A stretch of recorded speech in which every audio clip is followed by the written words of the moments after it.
Hello and welcome to MAVS episode 3.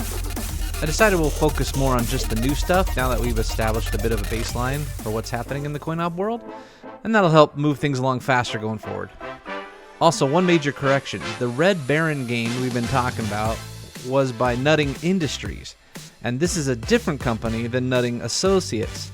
I was conflating the two in my previous two videos, so very sorry about that.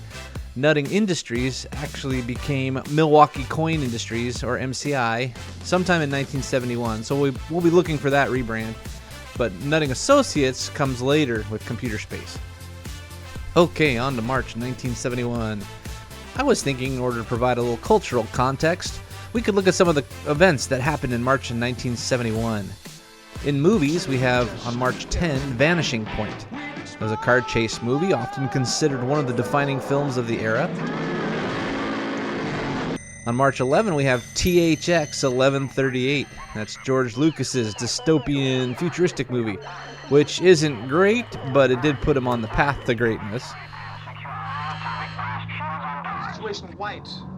March 12, we have The Andromeda Strain, which is a sci-fi thriller about a potentially world-ending virus based on the Michael Crichton novel. That's actually a really cool film. March 31st, we have The Beguiled, starring Clint Eastwood. This recovering soldier movie had to have been scandalous in its time. Romantic way. Disney also has The Barefoot Executive, a family-friendly comedy where Kurt Russell and a chimpanzee pick the top TV shows. So kind of like they're still doing today, yeah?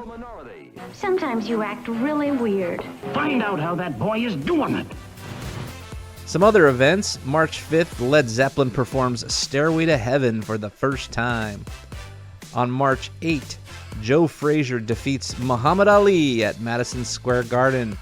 This ends Ali's 31-fight winning streak, and it was dubbed the Fight of the Century.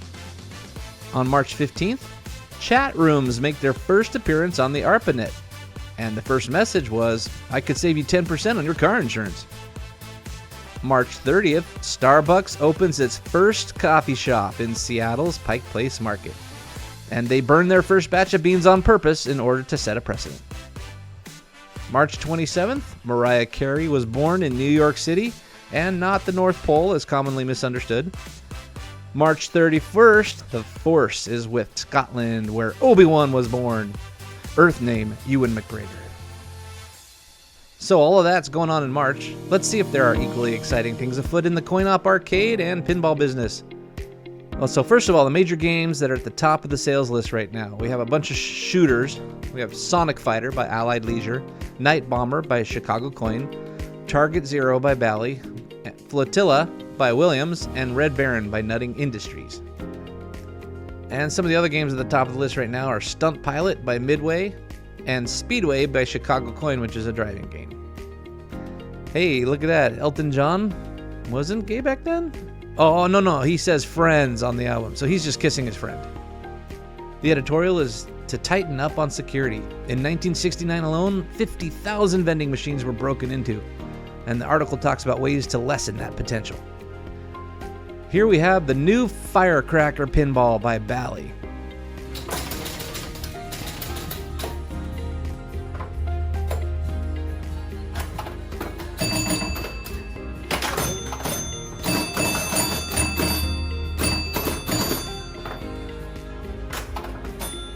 Also new, Stunt Pilot. It says it's been delivered. We don't have any screenshots yet, but let's look at that. The airplane is actually not flying, obviously, or maybe not so obviously. The airplane does exist physically, but it's actually underneath the cabinet in the back, and there's a mirror that reflects it up to make it look like it's actually in the field of play. They're also talking about a new game called Stripper. Comes with 5 models, 16 photos for each model. You have to shoot all 15 photos that fly around the screen to complete the strip. That's very interesting. I'd like to see a demonstration of this game, yes, please. Purely academic, of course. The Wurlitzer Zodiac ad is quite, shall we say, interesting. I'm kind of glad it's a still shot. I don't know if those dance moves are going to make good video. Elvis lives. Well, I mean, it is 1971, of course he's living. Also interesting, sometime between March 3 to 11, accounts differ a little bit, but Magnavox and Sanders Associates signed a preliminary agreement to license Ralph Baer's technology for a home video game console. This was, of course, later going to be known as the Magnavox Odyssey, the first home console system. So the agreement was signed this week. Moving on to March 13. The editorial this month is on the used machine market. Prices are good, the market's flourishing, and with good maintenance, there's no reason you can't have a thriving long life for your used machines.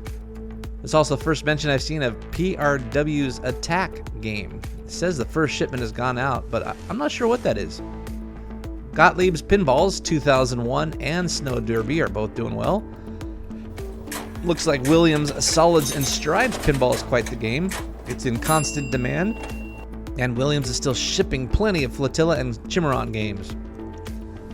At Chicago Dynamics, the big four are still Night Bomber, Gaiety, Big Flipper, and Cowboy. We've covered all of these.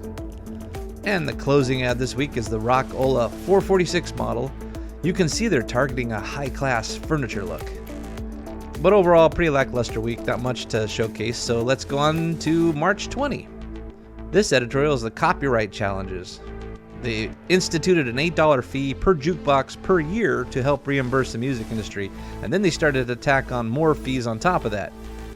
We're told that Stunt Pilot is selling well, and I still haven't seen any ads or examples. Other than that, nothing new this month, just reports that these games are selling well. Target Zero, Stunt Pilot, Sonic Fighter, Red Baron, and Pinball's Firecracker by Bally, and 2001 by Gottlieb. So on to the last week of this month, March 27. Editorial this week is the pinball machine continues to be a steady fixture in coin-op industry. In fact, recent pinball tournaments showcase its appeal. They mentioned the super novelties. These are the cool new arcade machines, but pins have the staying power. ACA, that's Associated Coin Amusements, has a new game called Air Fighter. It's the most special novelty of them all.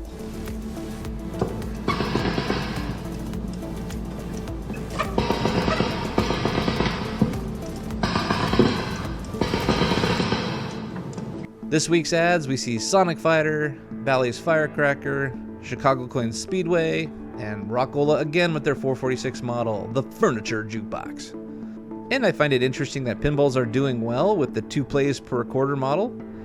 And they're mentioning a secretive new item in development by Chicago Coin right now. Look forward to seeing what that is.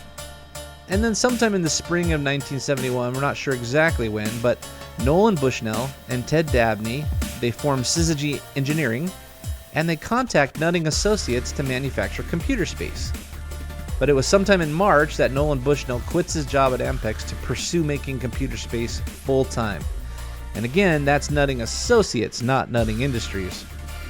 That's basically what your March 1971 looks like. Hope you found this helpful. See you soon for April.